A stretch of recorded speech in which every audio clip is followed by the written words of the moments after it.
Welcome back to Life Lanes, everybody, the brotherly podcast where we explore the incredible stories of people from all walks of life. I'm your host, Don Mazza, along with my brother, Justin Mazza. We have a very special guest today, none other than the very talented Dean Siriaco. Dean is a man of many talents, one being he's the track coach at Kellenberg Memorial, where he does a fantastic job. He also owns and operates a very successful baseball podcast called The Skipper's View. And he's also the dean and the assistant principal, or one of those two. He's going to go into that a little bit later on the story of a middle school on Long Island, New York. Justin, why don't you tell us what we're talking about on today's show? Yeah, today's show, we're going to be talking about different journeys with an educational background. So we'll get into different ways you can use that background, what it's like to teach versus run a school, differences between those different paths, and just balancing side hustles. So really looking forward to today. But Dom, before we get into today's discussion, I'm stressing. My Jets are on right now in the background, so I'm having a drink. How about you? You drinking anything good? Yes, I am. Monday cocktails. I kind of like this vibe that we got going on. What do you got Um, rocking? Today I kept it classy. I went with the old fashioned. So I used Buffalo Trace, one of my favorites. Very good. What I've been doing is I just take Buffalo Trace, I take a little bit of simple syrup, I take the Angostura bitters, and then you actually got me this nice bitter set for Christmas last year. It has a couple different flavors of bitters, and I was rocking with the orange for a while. I know that pairs well with the old fashions, but I went in, pulled out what I thought was orange, but it was actually cherry.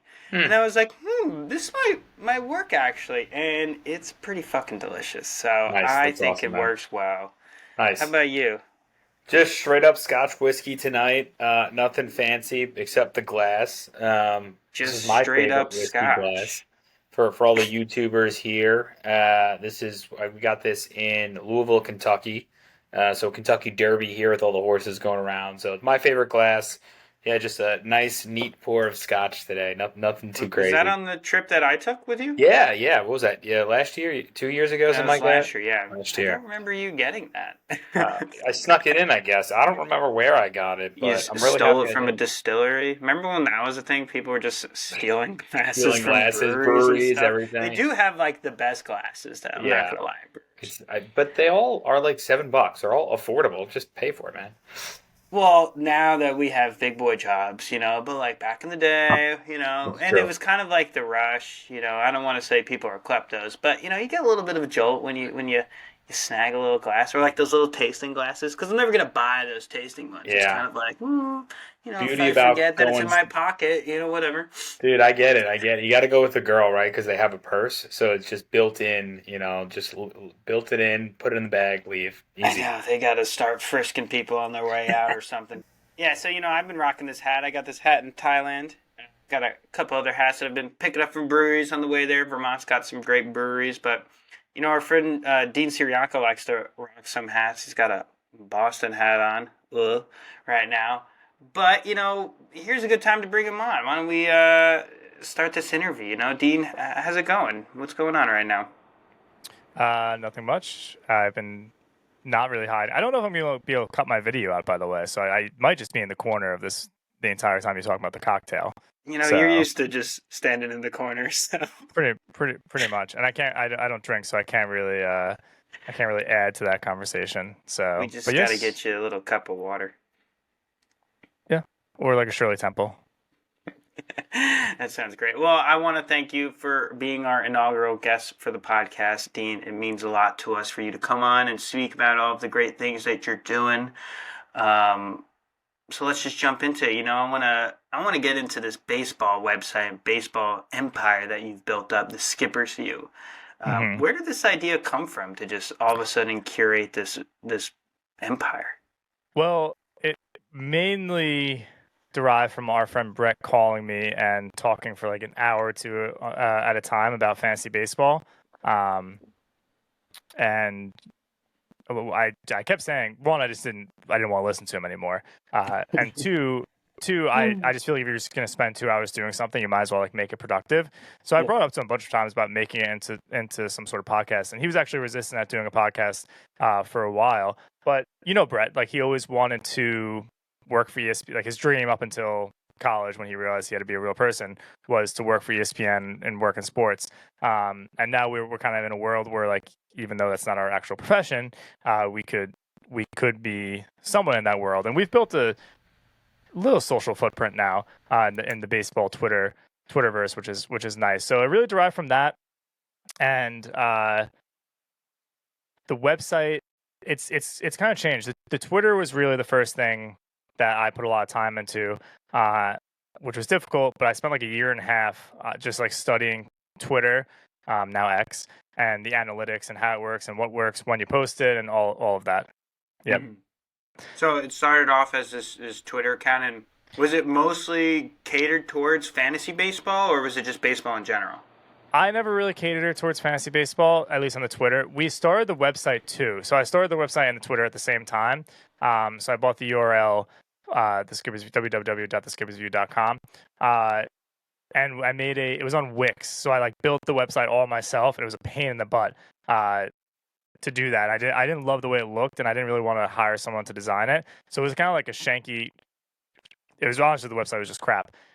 This past January, we kind of had like or at least Brett, he came over. He was home back in New York.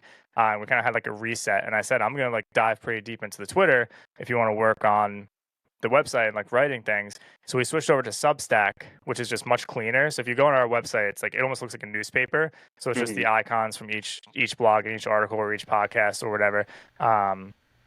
So it's much easier. It's easier to share on Twitter, and it's easier for people to subscribe. So we have like 400 people who have subscribed to the email list. So if I send out an article, it goes to them, and then we post on Twitter, and people come that way. So we're looking at like 100,000 from January to now. It's like probably like 100, or from January to January. So when January comes, if we stay on a certain pace, we'll be at like 75 to 100,000, somewhere in that range. Website clicks, which is nice because we really didn't start working on the website until we didn't start doing weekly, like 3 blogs a week until like July. Nice. So that's awesome. Yeah, that is pretty good. You just touched on something which was interesting. You mentioned Brett about having to like grow up and find a job, and then get to experience kind of maybe a passion project, right, and a side hustle. I think it's like a cool piece there. I mean, we talked about my side hustle last week, and it's interesting to see that from your perspective, Dean. Is just, hey, it's something you guys like to do, right? Why not either monetize it or do it for fun or do it in a more organized fashion? It's pretty cool kind of concept there. Yeah, and we are monetized now, which is nice on Twitter at least. So once you have to hit in a 3-month span, you have to hit 15 million impressions on Twitter. And I accidentally went like viral a few times with some news that I'm not going to talk about because I don't want to give any light to it, and also because I was afraid that I was going to get hit for like a lawsuit or something, but I didn't.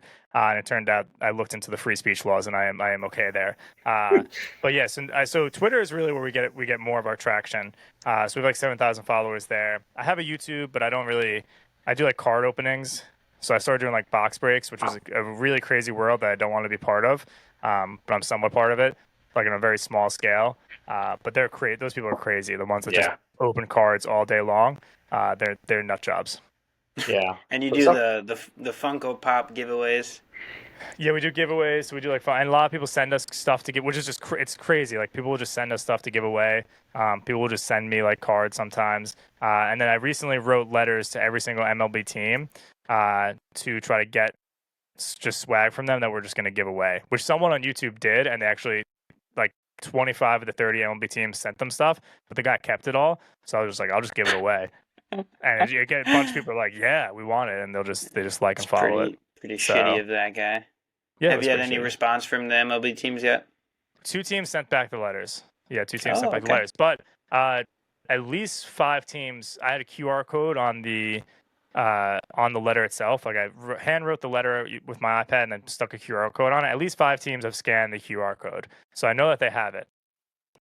Do you guys talk about like AA and AAA? I feel like that's like not talked about in like podcasts or the media. And imagine if you just like owned that zone where it's like you knew everything about these AAA players. I don't think anyone actually wants to listen to that though. So the one thing, so I'm like the real fans do.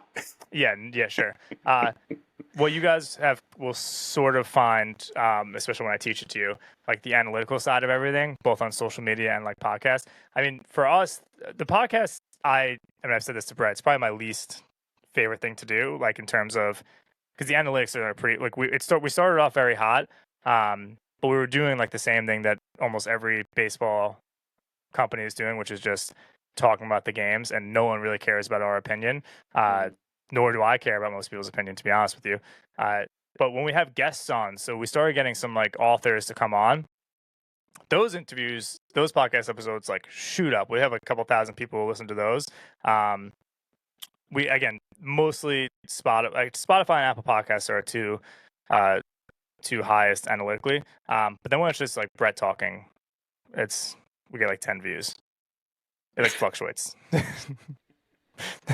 So I try to get guests on because people that's all their fans want to hear those people. Right.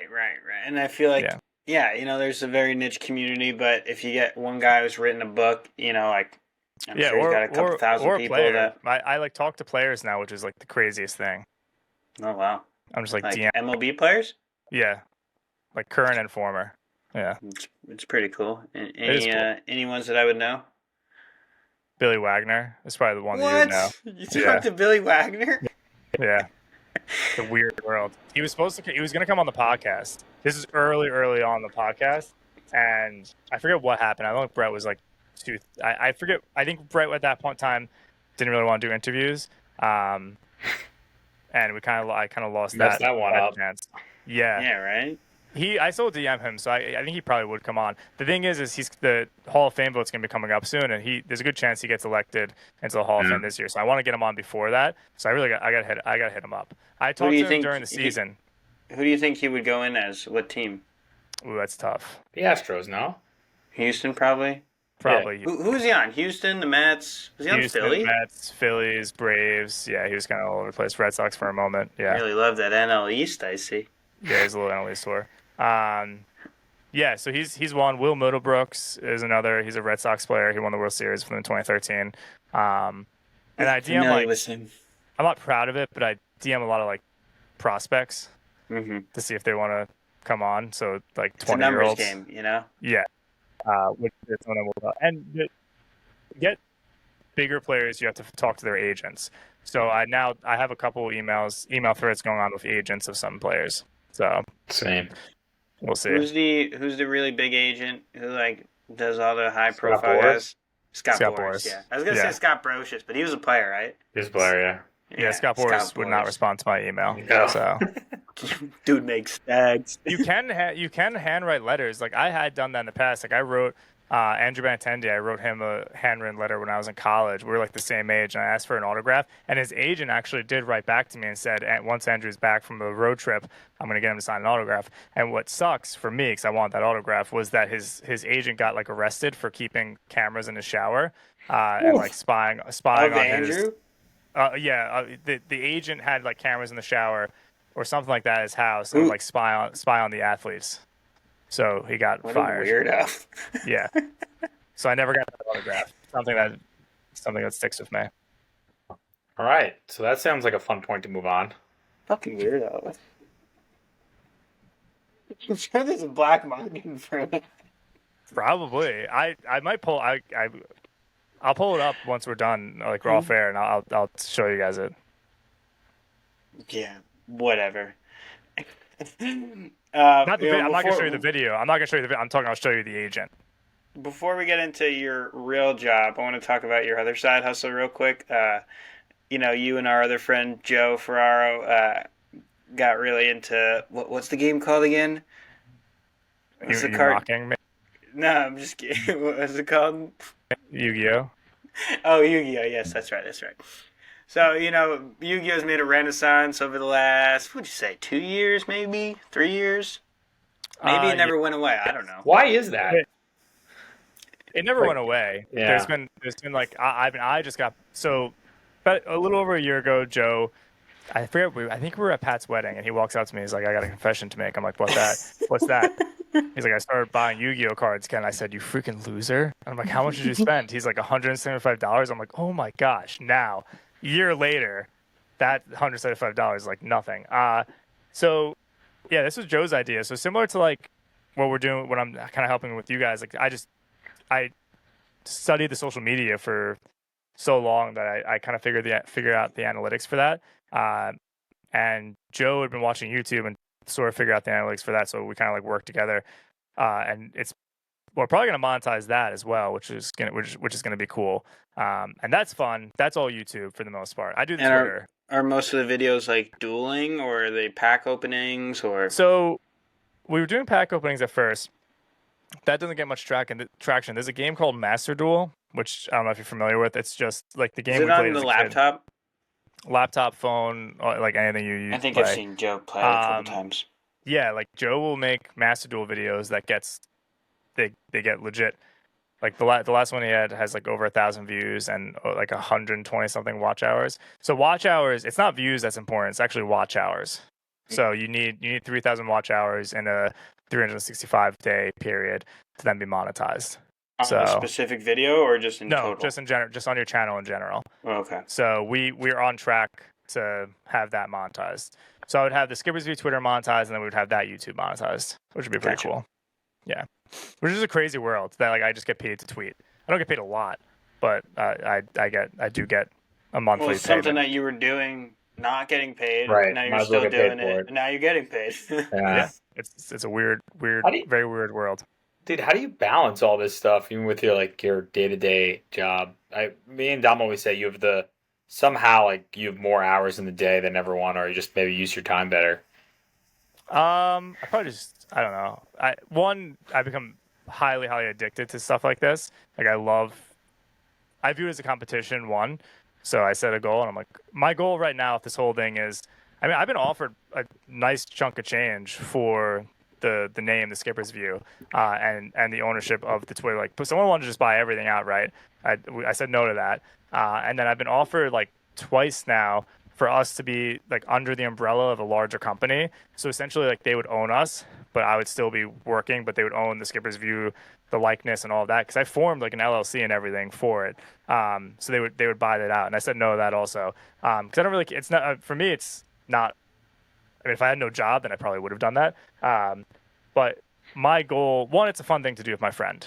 So it's a fun thing to do with Brett. We love But Brett. two, what's up? We love Brett.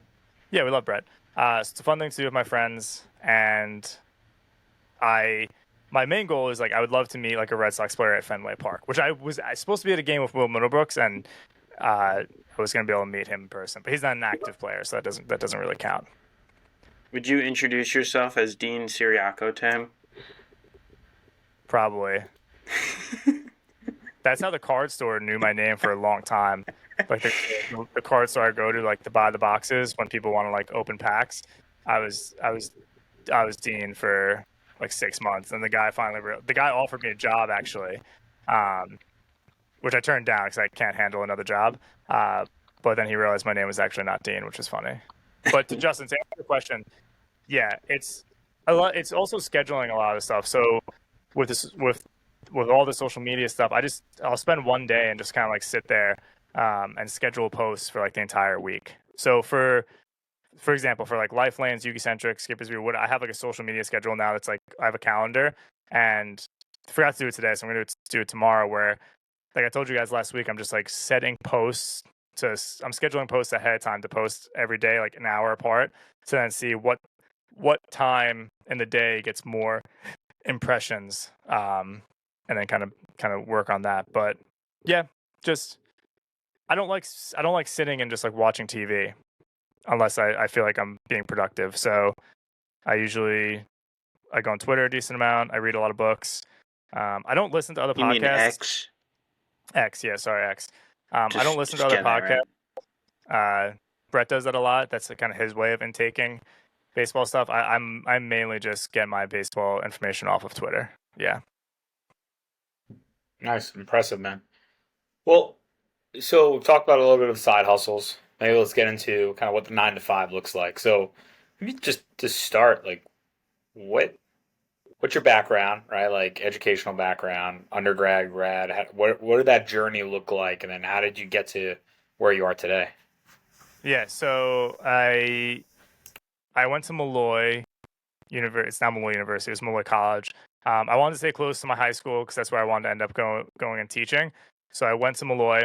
When I was 20, my high school offered me a coaching job. So Kellenberg offered me a coaching job. So I stopped. I was on the track team at Malloy. I stopped practicing, but I was able to finagle my way to just competing. So I just show up at a couple of meets so I could keep my scholarship. So I did that. Then, yes, I went to a different Catholic school. I was there for 5 years, and then I moved to the school I'm at currently, where I am assistant principal and dean of students. So and like, walk me through that, because I guess most of my friends are either teachers, right? I don't know. I know educators, but in only the teacher role. How do you get up into the administration roles or the other roles that an education system has to offer? Kind of just fall ass backwards into it to some extent. Well, first off, you need to get a degree. So my bachelor's is in education and a focus social studies. My master's is in American history with a focus on the progressive era. And then I have a degree in school building leadership, which I got recently. But I actually got that after I started being an admin. I honestly, you have to have the skills, like the people skills to some extent. Or for me, I think I'm like pretty organized and I have good ideas. But you just have to want it. Like a lot of people don't want it because it is a pain. Like teaching compared to being an admin. Yeah. Like now doing both of them, like teaching is. I wish I was back in the class. I don't teach at all anymore. Really? I teach one period a week because we just needed someone to cover a class. And it's really I just sit there and we just like talk about any history time. Like I'll just say like ask me any history question and we'll just talk about it for 40 minutes. So I'm curious why you say like teaching might be the easier route or maybe the less conflict route. Sounds like it. Is it just like the politics? Is it just the paperwork? Like what makes the admin such a burden sometimes? Well, when you're a teacher, you just have to worry about your classroom. Like you're worried about your teaching. You're not worried about all the other teachers teaching. When you're admin, you have to worry about all of the teachers teaching. So you're not just when I was in my social studies room, I cared about my lesson planning and my teaching, and that's it. Like obviously you care about the school, but like you're not worried about what X person is doing in their classroom. When you're in an administrative role, you have to worry behaviorally the kids. You have to deal with the parents, fundraising, safety, but then like I just said, like worrying about teachers and what their classrooms are like and helping them with that. So. And are you the dean and the assistant principal? Yeah. Huh. What's the next step? Like, is it principal? Like, is that the last? I guess where do you go from here? All three of them. All three. Yeah, all three. No, well, it depends what you want to do. Like, I don't know for sure kind of what I want to do because I also like coaching. So I still coach at a high school level and I coach at a club level now too. So I work for a track club as well as coaching on the high school level. Nice. Yeah. Tyler, take me through this school-wide basketball tournament that you guys put on from year to year. What, with the teachers playing each other? The one where you and Johnny went against Kevin. Oh yeah, yeah. No, yeah. I take us through it. So, well, it's a fun thing to do for the kids. Like, can you imagine having our middle school teachers just having a 3v3 best out of 3 basketball tournament? I would be hyped during that tournament. Yeah, it's freaking sick. So we have a really nice gym at our school, and it's like an echo chamber in there. So even if it's just one person in there screaming, it's like deafening. So we just put like 200 middle schoolers in there, and we just have a 3v3 tournament of the teachers. And we do volleyball, we do dodgeball, we do like different sports, and just like put on like a mini show for them. Have you heard of this? That's intense. I've heard the basketball. I think it's cool that you guys do different sports too. That's fun. Yeah, what about the chess game? Have you heard about the chess game? Oh, I heard about this and the flyers that went around the school. Yeah, I start like propaganda. I'm like pretty much pushing propaganda. It's get it. If it's your student, you want to edge, you're rooting them on. Okay, so we live in a very different world now where, I mean, when we were kids, I don't know. I can go on a rant about like just how kids are today and technology and how it affects them. Dean, this is a free, this is an open podcast. You can speak your mind on here. Well, again, you have, how often do you see kids riding bikes anymore?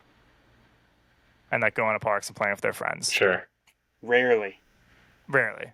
I don't know Everyone's Digital what on or their Justin, the phone, answer is. on the Yeah. Nintendo So Switch. everyone's on their phone. So like, what we try to our school, we're really trying to build like just like a safe place for the. I don't like we're using the word safe place, but like honestly, a safe haven for these kids to spend like 12 hours a day. Yeah. So we want them to want to be at the building and stay after school and do clubs and sports with their friends. But we also want to like build positive relationships with them. And for me, part of doing that was like I would do the basketball or the volleyball or the chess match. And yeah, I would hang posters throughout the building uh, that probably wouldn't fly at other schools.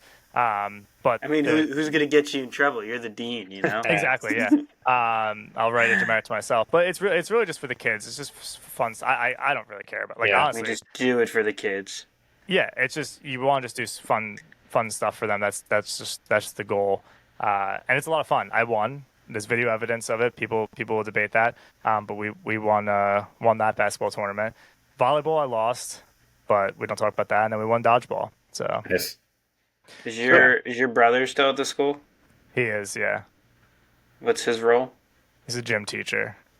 That's good. Nice. Yeah. I, I guess maybe a question I have is, has education always been like, why education? Did someone influence you? Did someone help you get there?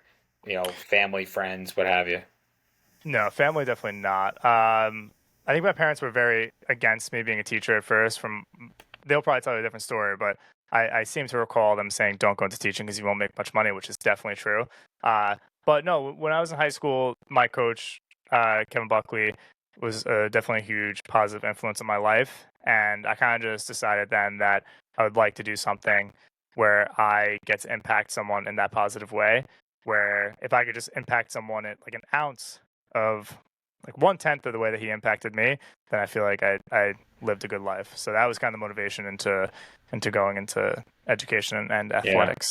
that's awesome. I So, feel like we all have one or two educational people in our life. Like I definitely know I had someone in college who I can just call back to that just helped me get through a bad time, right? Or just, did things maybe you mess up, right? And a teacher or professor handles it differently than you thought. And you're like, wow, like I really appreciate that moment, whatever it is. So, I mean, kids are with their educators for the majority of the day, right? yeah. Like, And all kids hit a point in their lives where they're not comfortable talking to their like usually when they're sure. teenagers, middle school, where they're not comfortable talking to their parents about important things for whatever reasons, or the parents just aren't really there for them in the way that they need. So being able to be that person is I think I just want to do something meaningful. Like I didn't Yeah. want to sit behind. No offense to sitting behind a desk, but I would have killed myself if I was sitting behind a desk doing nothing. I wouldn't. My brain wouldn't have been able to handle that. And I just wanted to do something where I impact lives in a positive way. It's awesome. I That's got great. one more final question for you. With the virtual environment, now that we can do everything on Zoom or whatever, do we have snow days anymore, or is that taken away? I don't know what other schools do, but I know what we do. What do you guys So do? so we put up work for them on the Google Classroom. Tough. So Yeah. what you're saying is we got out just in time. Like we got the snow days. Yeah, but like it's not like we're sitting on our cameras for 8 hours. Yeah. Yeah. So and then they don't. I like think about it this way. You have to spend an hour doing some work on a snow day, like in the morning before you go out into the snow, and then you don't have to stay an extra day in the summer. That's the trade-off. Because if Yeah. you have a snow day, you have to make it up eventually, and it's typically in the summer. Oh yeah, they used to have like unused snow days at the end of the Exactly. year. Yeah. So it's Forgot I about I that. actually think they don't have that bad. They probably got it better than we did because we would have to make up the days. Also, we barely have snow days. Global Sure. warming, man. Yeah. We get plenty of Yeah, snow up here though. man, we can get into that climate change conversation. Build the I started seawalls. watching this random guy on YouTube who like goes ham into these maps of like weather and like predicting weather patterns. It's actually pretty informative and they're entertaining to watch. I could share some resources with you. He says we're gonna have a very light winter snow wise for the Sounds Northeast. good. I'm okay with it. I'm not okay with that because me and Deirdre would like to go up and go skiing soon and Shred in the Vermont. gnar. So yeah, I would love to. I shred want the to gnar. I would circle like to. back real quick to Buckley Yes. and just the idea of mentors Yes. and how when we're growing up, it's a little easier to have mentors just because we're constantly surrounded by educators, whether it's high school or like college or we're doing, organized sports. But then as we get older, in our late 20s and early 30s, we're not necessarily in that environment anymore. So it's either we have a coworker who, is like a pseudo mentor to us, or I don't even know like how you would find new I mentors. Well, I think also it's, when you're a young professional, sometimes you have the mentality of, I just want to prove myself, or, you don't want to ask the dumb question, right? So you kind of maybe get a little nervous, maybe scared of asking for help, and that maybe that person early in your career becomes that mentor. But I see your point. Like for me, I have people outside my company, within my company, both informal, formal, but I've grown up right in a corporate environment where there's a structure around that. It sounds like you guys probably don't have that, right? That I have mid-year reviews, year-end reviews, all this like corporate structure, for better or for worse. Not gonna lie, but I'm getting your point down. Like it's harder to find that when you get older. Right. You really need to be a little bit crafty in searching for it, because yeah, in your situation, you're part of this organization where there are people that are basically you just 15 years in the future, right? So Exactly. then they see kind of like a former version of themselves, but someone like my field or some other fields, it's not as curated as that. So yeah, that's been an interesting journey for me because I always liked the idea of mentors, and I had a really good mentor when I was in college. And since leaving there, I really haven't found that silver bullet for it. Well, that's more. I think there's a distinct difference between a work mentor and just like a life mentor, though. Hmm. And what Justin's describing is more like a work mentor. True. Like, Yeah. yeah, I mean, I go to Buckley for anything. It's not just work related. It's awesome. Hmm. So, so that's I think I know what you're saying, Justin, with like you're or John, like 15 years, like this person is just you 15 years later. But I think it's more difficult to find like a really good life mentor outside your parents. But again, some people don't have like again, I'm blessed to have two great parents, but just having him, for example, as an extra resource is very very beneficial to me. Especially in the time like in that time of my life when I was in high school and college, I wasn't talking to my parents in an open and honest way. So I wouldn't ask my dad certain questions where I felt comfortable going to Buckley. But yeah, still to this day, like I need like 4 days ago, I needed help in a situation I'm dealing with right now, and he was the first person I called. So It's good. It's a good relationship you fostered, and yeah, yeah, just got to continue to build on it, create new ones, right? yeah, and I think I would like to be mentors to students down the road as well. Which I think at this point I've been teaching long enough where I've realized that I've become that. So which is a good feeling. So Yeah, and I believe in that serendipity where it's like if you start putting out into the world what you're looking for, it's just going to kind of fall into your lap. You know what I'm saying? Like if you start mhm. being a mentor towards people, a mentor for you will, magically appear. I don't know, the world kind of works in weird ways. I've been privy to some of those instances, so. Yeah. All right. Well, Justin, you have any closing remarks for our guest, Dean? No, I just appreciate your time. Appreciate you being the inaugural guest. Appreciate all the work that Just you're helping big with us appreciation. here. Yeah, I mean, like, Yeah. Well, you know, I'm going to reverse interview right now. So, what is your guys like? Because we haven't talked. So, I think Justin, mute for your microphone, for God's sakes. we'll get there. yeah, we're gonna get him a new We got a microphone. Don't worry. webcam. Every week we're gonna add to the equipment pool. Your webcam's kind of blurry, but that'll be for a different one. But You kidding me? my intent with this podcast is, we're kind of at that junction in our lives where people are, getting into their career. They're getting into these next phases of life, whether it's parenthood or, whatever, or, going back to school or, taking that next leap in their career wise. And, I'm just curious to see what brought them into that place. We have some really, I don't know, a lot of the times, like, we just see our friends as just like our friends. And then we backtrack and like, oh shit, like there's like a deeper level to like where they got, especially like people that we kind of know, but like we're not like super close with, so we haven't seen their day to day Yeah. progression. For instance, I've lived in Oregon the last 5 years, right? So like, I really haven't been up to date with what people are doing. I didn't even know our friend John moved back to Long Island, right? So it's just like kind of like catching up with these things, and then um, just starting to build that network. And that's my intent with this podcast. Justin, do you have I similar thoughts or? I mean, I think you and I do a good job.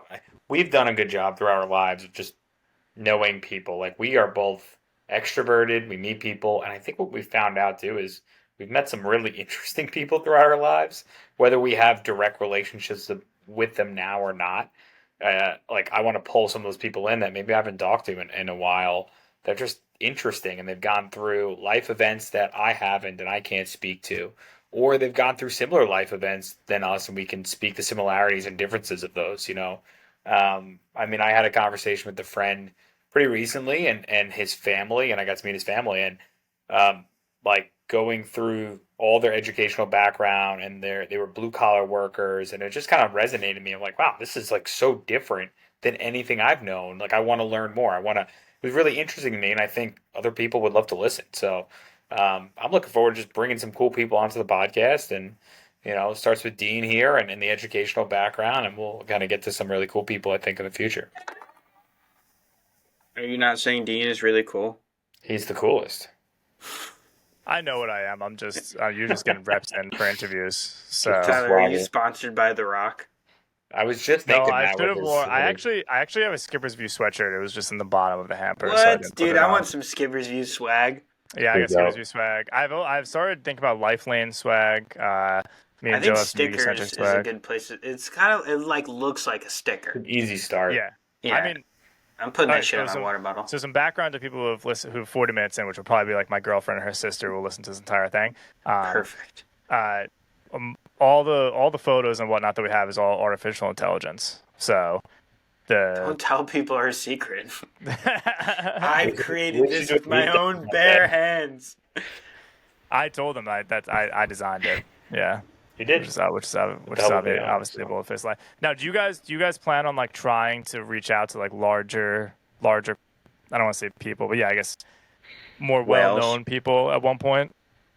Yeah, whales. Yeah. Do you have a whale? So yeah, actually, question: do you have a whale? Because I have a whale on my side. Yeah, I wonder if like, you I guys have have a whale. two whales. Let me hear your whale. My first Can't whale give it is away. my old college roommate Chris McElvain, who runs a very successful online coaching business. And he's built up a Twitter following of, I think he's at 150,000 now. Just got there, and he's only been active for less than 2 years. So he's doing pretty well for himself. He just bought a new Audi. It's fucking sick. He probably gets some He money actually from he Twitter. lives in the same building as Ronald Jones used to live there. Oh, the The Rojo. Tampa Bay Buccaneer, yeah, Rojo, Oh, wow. fumble machine. Yeah. So And then my second whale is the famous Tyler Jean, the CEO of Functional Foods. I don't know if he's still Functional Foods. I think it might just be Dr. Tyler Jean now. yeah, I think you just changed it. Yeah. But he had a similar kind of background to Chris, although more school and stuff like that. Where he started off, I think, as a vegan food Instagram kind of thing, and then it developed into more coaching, and he does a lot more health promotion. So do like saunas and like red light therapy and like acupuncture and stuff like that. And he's created a pretty big empire that way. I think he's kind of taken a break over the last year and a half from it. He's someone who I'd be interested to catch up with just to see where he's at. But he's got a great business mind. He's always thinking next step. I know he does workshops in like New York City and LA and Miami and stuff. So those are my two whales. I Justin, thought your of a whale? third one, but I got a couple. I mean, I definitely want to bring our CEO of LA Kick on. I mean, to see someone grow a company from scratch to a pretty large business is just impressive, and to be a part of that now is pretty cool. I've got some cool people that I'm keeping in the back pocket. I think we're going to bring on in the future. But I mean, for me, like again, we just have some cool whether it be friends, whether it be extended family, whether it be, some random dude that we met a few times. Like, I think there's some cool people that we can bring onto this. So I'm excited for next week. I mean, next week's interview is not that cool. We don't know that yet. I'm going to ask him if we could talk about his family's divorce. Are you? I'm going to ask him. This seems like a part we may need to edit out. Yeah. So no. We don't need to edit this out. Well, because one of the things that I thought about with you. Well, I mean, it depends who, and I'll reach out to them beforehand. Because I remember Joe told me this when his family was going through a divorce, where he was just like, it made me see my parents as people and not as like these kind of almighty beings for the first time in my life. Yeah, that's totally fair. And that's such a fucking important realization, because you stop blaming your parents for maybe like teachings that they didn't teach you, or like you realize that your parents are literally people, who like get jealous and like have like these insecurities and these issues, and you start to see them more as I don't want to say friends, but like on an even kind of playing field, which I think is a really important transition in a young person's life. What were you thinking about asking me? From a serious note? Yeah. I didn't have any. Oh, I thought you just said you were thinking about this prior. No. I was going to say, I'm not that serious. I mean, I could probably think of some traumatic shit, but what was it like getting punched in the face by Danny O'Connell? Oh. Let's pull up this video from, what year do you think that was? 2009 maybe? 2010 probably, 2010, yeah, 2011. Something like that. Yeah. I wonder what kind of phone we recorded that on. Maybe a Razr? Probably not an iPhone. Did you see this phone that Kendrick Lamar is coming out with? No. Is it like a flip phone? It's like a very basic phone. It's just like calls, text, couple other things, but like it's not a smartphone. And honestly, I think that's the next wave. People are gonna buy it. Yeah, that's actually I think Nokia is making a comeback. I'm gonna ask like 10 more questions now to keep Justin on this podcast. Not a chance. He's got to jump. So cool. I can't believe he doesn't have headphones or a microphone. Yeah. So again, awesome. Thanks. Bye. Little behind the curtain. No, you can't leave yet. Okay, now you can leave. Later, guys. I'm not silence. Finally. I know. Again, how hard is it just to buy a microphone? You guys can't. I think $30. You can't interview real people with that sound the entire time. I'm just gonna buy him the microphone that I have. This is pretty good, actually. Kind of like it. Yeah, you got. I was looking at it on Amazon. You got a solid mic. So for what you're doing, you don't need what I have right now. So no, I don't want it to. What's with like this black thing though? What does this do? That is supposed to be in front of the microphone. It's just supposed to help with like your T's and P's. T's and P's. Yeah. T's. BBs.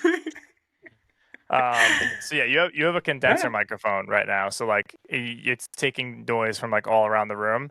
So it's a little more sensitive. Like I have a dynamic, so like I have to be right in front of it. So if I put it over here, you don't hear me at all.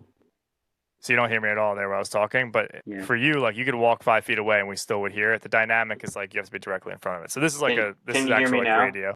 Yeah, like I can hear you. Can you hear me now? Yep. Yeah. Oh fuck. Yeah, well that was cool. That was fun. Yeah.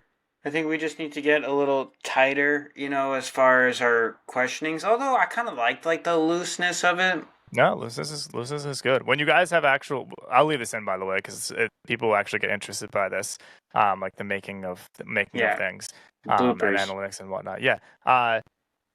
When you're doing actual interviews with real people, not me, you want to have it. Really, would be like you or Justin running the interview. That's what I was telling him. Yeah. But, like, I don't know. He was just getting antsy because you were late. To be honest, I know. And I was like, Justin, we need Dean. Dean is the backbone of Lifelines. If he's 30 minutes late. It was our friend Michael's birthday. I had to drive. And I was like, you should be dedicating at least an hour and a half to this. 8 to 9:30. I think that's the minimum. Oh, yeah. Yeah, I mean, you might find someone that you talk to for like the when I interviewed Adam Lazarus, that was like a good hour interview, but it was not like 20 minutes after because like when you jump off like the actual interview, like say we press stop right now, like that's where you get real like the real stuff. Honestly, Right, it right. was way more fun talking to him off air than it was on air. And it was the same for the other people I interviewed. Like I talked to the one woman, Erin Carlson, for like no joke, like 40 minutes after the interview, just talking about like writing and books and like the process of writing. Because I have a book that I want to publish eventually, just like the process and like how to do that. Which is I should have talked about that. That's an interesting Yeah. thing to talk about. I think it was fun. I think we need to just get a little tighter with that, and then um, I don't know. He definitely wants to take a more serious role. I can tell, and Yeah, tell me how you feel about your brother. I mean, he's cool. Mm-hmm. He definitely wants to like get into like your career and stuff like that all the time, which is fine. I think it's good, but Mm-hmm. I don't want it to just be like a so robotic as like, what do you do? Where'd you go to school? How'd you get to where you are? What are your future goals? Stuff like that. And I think it'll just be like a blending of the two. Where it's Yeah, like that's good. That's good balance. where we get into that stuff, but then we also get into like whatever, like if someone comes on and their mom also passed away, right? Like Mm-hmm. we probably should bring that up. I think Mm-hmm. that would be a good. You want to hit the hard hitting questions. Yeah, He's I don't afraid want to it to do that. just be like again, like an interview of like what's your job? No, It's not a yeah, LinkedIn people don't interview. like people want just yeah they want Yeah, they want to the see real you as a stuff. person, and then I think they'd be more interested in that Uh, type of stuff. yeah, I'm always interested in like the behind the scenes anything, whether it be movies, podcasts, like TV, like that stuff is what interests me the most. Which is why I was kind of talking about I didn't even talk about analytics too much, but like that a lot of people were interested in like talking to people about like how to grow something online. But it's a good year of just studying trends and figuring out how to do it. You really can't just Yeah, can't jump interesting. into it. What you're doing. We're dropping the post at different times to see which Yeah, one gets the most traction. It's a yeah, good and thought. we're still pretty small right now, so it's gonna be a little tougher. The Twitter though we have like 800 something followers on the Life Hmm. Lanes one. Yeah, I mean, we'll just be consistent. Weekly interviews. And I mean, what do you think? Should we really have an interview every week, or should there be a week where it's just me and Justin and we go through like a topic? It depends if the topic is well researched by you guys. Mm-hmm. So I don't think there's a point of you wasting time. Like I have this discussion with Brett all the time. Like he'll be like, "Let's pop on for a podcast." I'm like, "What are we talking about?" He's like, "I Mm-hmm. don't know. We'll just go over like the box scores." And to me, that's not. There's no one wants to hear that. So Mm-hmm. if you guys have something like it would, I think you'd have to alternate. Like it's like you research a topic and he like asks you the questions on it. Yeah, I think we should, from now on, instead of like us like splitting the interview, I really think it should just be like dominated by one person, It and should be. then we should like literally have in the notes like ask question during here, so Yeah. it's not confusing of like when do I like interject. No, and I think like Justin can have his questions. Well, it depends. It really depends on who it is. It's a little easier with me, but like, Right. if It's it's a guest, easier with you and like with Joe because he knows you guys, not as well, but like very well. yeah. But like if he has like his friend Sal come on, like I don't know shit about Sal. Well, You yeah. know. So then Justin, well, you could write questions, but Justin should be asking them. So then what Say, do I just like am silent the whole time? well, you could jump it. You can jump in at the end, or like it depend. It just depends on the flow. Like if you have a question that's pertinent, but it's like mixed in, it's similar to a question that Justin's asking, and it flows better in like the middle of the conversation. Like it should just go to Justin. Like if you're not the main, like just so you're not jumping in, I like know, but it's kind interjecting. of hard to like know when to jump in then if it's not already like in the notes. Well, that's why. Yeah, you could do that. But the one thing you have to think about is when you're interviewing people, like they might jump. Like so you might have 10 questions. You're on question number 2, but Right. in that answer of question number 2, they might be answering numbers 6, 7, and 8, and all of a sudden you're like completely thrown off. So that's Mm-hmm. why like it's sometimes better for us who are like unexperienced interviewers to have like whether it be me as like the producer like following like which would probably make the most sense because I'm not really going to be involved in any of your guys interviews to be on the Google Doc like crossing out when you ask a question. Okay, just I'm going to highlight this right because it's done. And if he answers question number 10 when you ask question number 2, I'll go ahead and make sure to read that out so it doesn't throw you guys off. I know. I'm just still kind of, figuring out how we want to do it so it's not like one person's just sitting there, twiddling their thumbs. And that's if you want to do it that way, then that's just gonna be reps, baby. That's just reps. But that's a big issue that me and Brett had, and that's why actually like the last interview we did, Brett just completely like took himself out. Like he didn't even come on. He was just like, I'm just gonna let you do it. It's not an easy thing to do. So you're definitely gonna need to just practice. Yeah, maybe that would be like the answer. I mean, he could definitely still be there. And like I said, like add something at the end. But try maybe try that with Joe, or try what you just did again today with Joe, and then I'm assuming Justin's gonna for the third interview, Justin's gonna bring someone he knows on, correct? Yeah, Izzy. Okay, so just let Justin lead that one. So I guess we'll figure out what we want to do, just so we both feel like we're a part of it rather than I don't know. Yeah, I guess it's still up in the air. You have to. Yeah. Well, that's again, like I said, like one issue that me and Brett had is I think Brett didn't feel like he was part of the interviews because I was dominating them, but I was the one asking the questions. I read the books a little more in depth. So yeah, okay. Some food for thought. Food for thought. Cool. All right, I'm now gonna go edit this. I'm gonna leave this in. Bye.